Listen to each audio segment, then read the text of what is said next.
काहीच फायदा होणार नाही असं कसं म्हणू शकता डॉक्टर तुम्ही? तुम्ही याआधीही अशा रेअर केसेस हँडल केल्यात म्हणून विचारतोय मी. विक्रांत, शांत हो. I am sorry doctor, I am really sorry. I can understand mister Vikrant. अहो ती एक तुमची पेशंटच नाही, तुमची बायको सुद्धा आहे. अहो तुमच्या मुलीला जन्म दिलाय तिने. माझ्या कम डाऊन, कम डाऊन.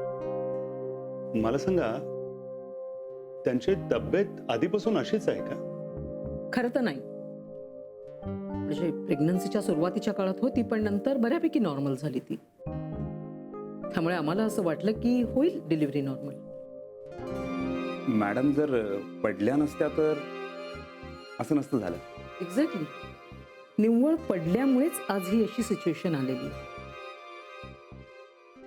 मी असल्या केसेस पाहिलेले आहेत. पेशंट साधारणतः 36 तासात कोमातून बाहेर येऊ शकतो.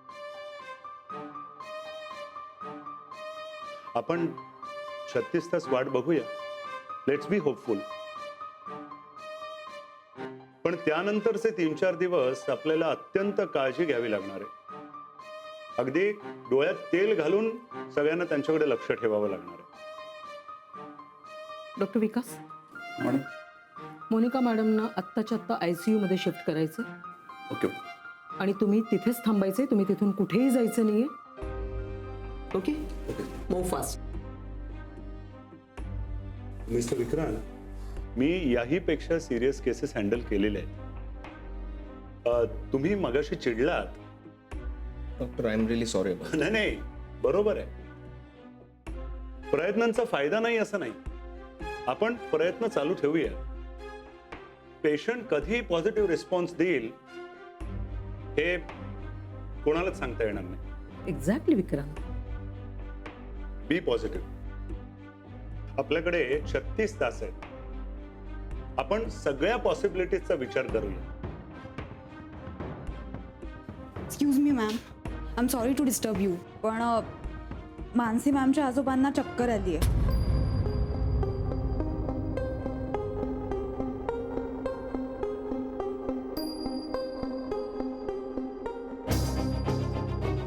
सावकाश. अहो असं काय करताय? सांभाळा स्वतःला. आजी तू शांत राहा, बरं वाटेल त्यांना. आजोबा डीप ब्रीदिंग करा.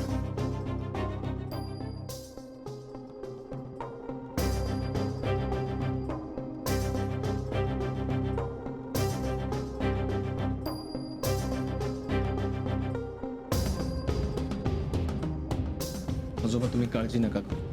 मोनिकाला काहीही होणार नाही. मी आहे ना. सिस्टर, आजी आजोबांना रूम मध्ये घेऊन जा. आणि तुम्ही आराम करा तिथे. ओके, तुम्ही टेन्शन घेऊ नका, मी आहे. सिस्टर चला.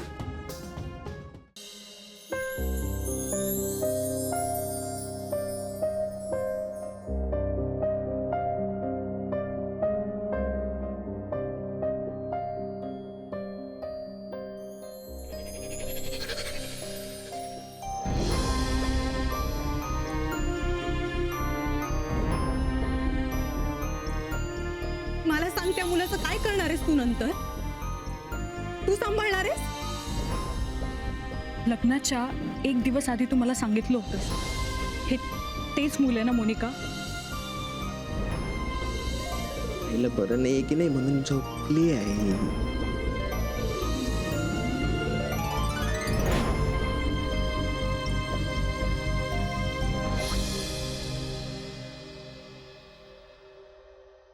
विक्रांत,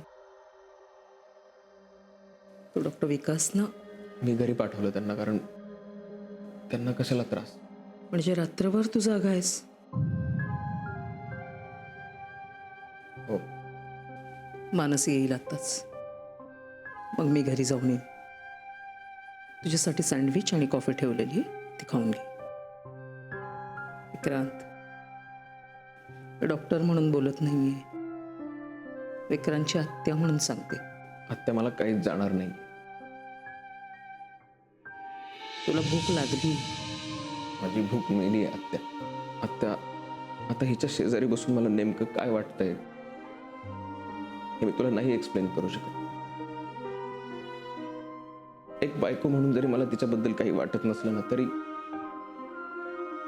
एक माणूस म्हणून ती जीवन मरणाच्या वाटेवर आहे, याचं मला खूप वाईट वाटतंय.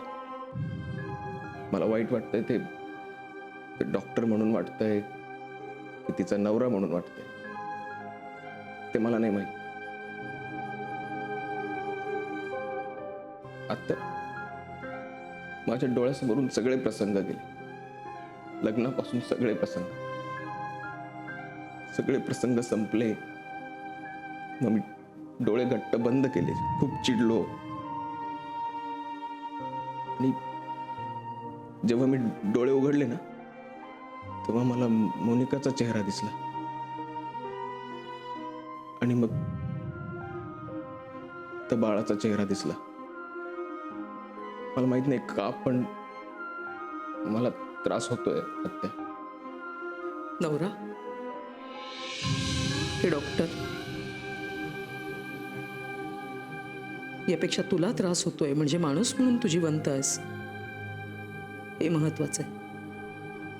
आणि जिवंत माणसाला भावनिक नाही, शारीरिक गरज म्हणून खायला हवं. तू प्लीज खाऊन घे. मी आलेच.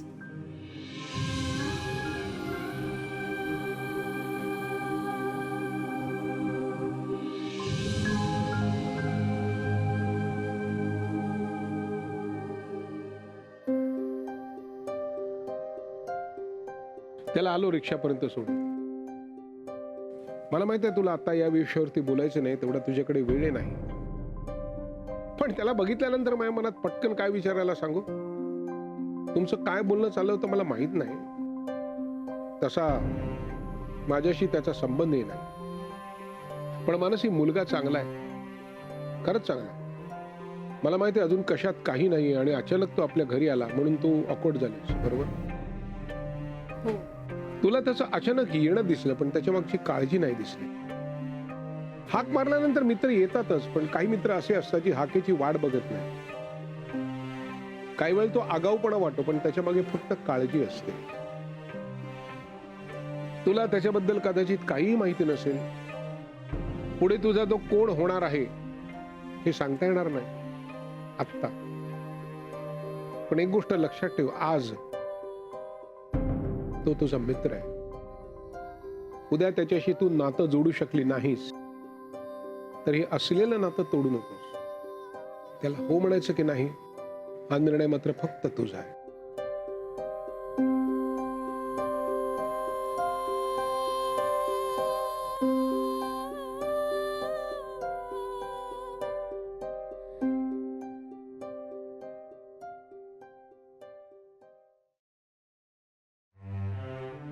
काळजी वाटते ग विक्रांतची. त्यांनी या सगळ्या गडबडीत काही खाल्लं असेल नसेल का उपाशीच असेल. मला ना त्याचा विचार करून काही सुचत नाहीये बघ. वहिनी नका टेन्शन घेऊ तुम्ही. बघा आता डबा नेतो ना आपण घरचा, आणि चहा पण नेते मी घरचा. हां बरं मला सांगा कपड्यांचं काय त्याच्यात. मानसी बरोबर पाठवलेत मी. हे काय निघालात तुम्ही. गीता जरा सांभाळून ना बाई. आणि अलका स्वतःला सांभाळ. आपल्या विक्रांच्या समोर असं अवसान गाळल्यासारखं राहू नकोस. काहीला काही होणार नाही ना.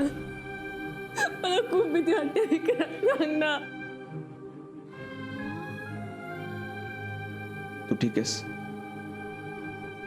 सलील आलाय रिसेप्शनला, त्याला भेट.